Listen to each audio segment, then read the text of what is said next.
This is episode 22. In today's episode, we're going to continue to talk about pain and the impacts of inflammatory food on influencing your chronic pain.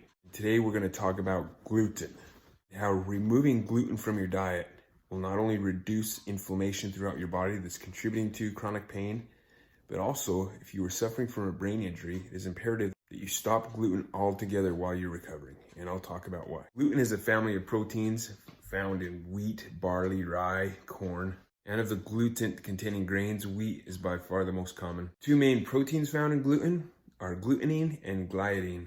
And gliadine is a protein that is responsible for most of the inflammation and damage occurring in the body.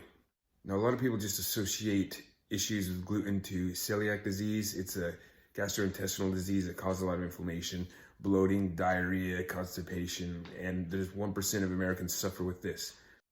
But there are other issues that gluten causes which contributes to chronic pain that a lot of people don't realize. One of the diseases that gluten impacts is rheumatoid arthritis, which is an autoimmune disease that primarily affects the joints but can impact other parts of the body as well. The inflammatory substance in gluten impacts the body due to something that we call molecular mimicry. All the food we consume as it gets digested and works its way through the bloodstream is then pushed through the entire body to feed all of the cells throughout our body. And this is why when we eat damaging inflammatory food, it begins to cause inflammation everywhere. And remember in last episode, I talked about neuron theory, how all the cells and neurons are interconnected. One neuron can be connected to millions and millions of other neurons, resulting in pain and issues all over the body. Now, what is molecular mimicry? We consume some food and it is broken down into further molecules and processed and sent to all the cells throughout our body.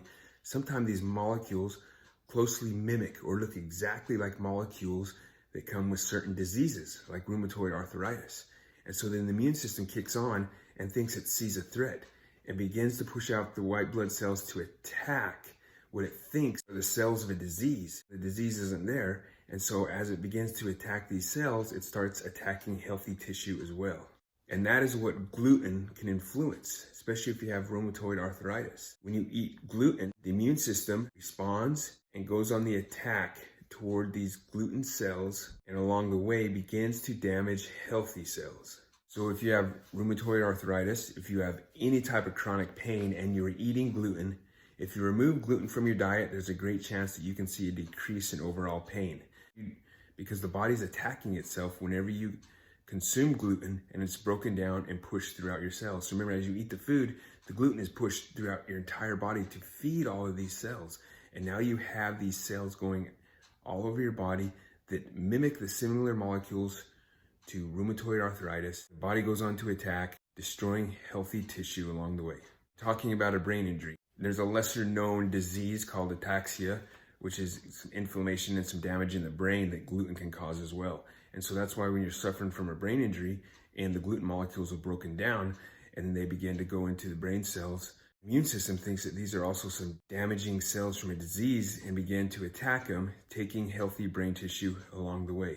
There's been a variety of studies that have seen how gluten can impact Alzheimer's, dementia. When you're recovering from a brain injury, it can cause more inflammation and damage in the brain to prolong or cause more damage while you're trying to recover from a brain injury. And so this is why it's important to avoid gluten in your diet. Now, a lot of nutritionists recommend that you do some type of diet, something like Whole30. Whole30 is good because it guides you day by day and step by step on eliminating all hyperpalatable foods, processed foods from your diet. Slowly incorporate one food a day. And I'm not talking about one whole food like a whole pizza, because with a pizza, you're incorporating a large variety of hyperpalatable ingredients. It's try one ingredient at a time and see if that is actually impacting you. There could be a good chance that gluten does not increase your pain at all or decrease your pain at all, but then there's a good chance that it does. So it's worth trying to see if gluten decreases your pain. The bottom line from this, removing gluten from your diet, because it can be broken down into molecules that similarly match other diseases, you can reduce pain by preventing your body from breaking down and attacking healthy tissue. If you want more information, check out my previous episodes on pain and understanding the body and how inflammation from the foods can impact a variety of parts of the body. Thank you for joining.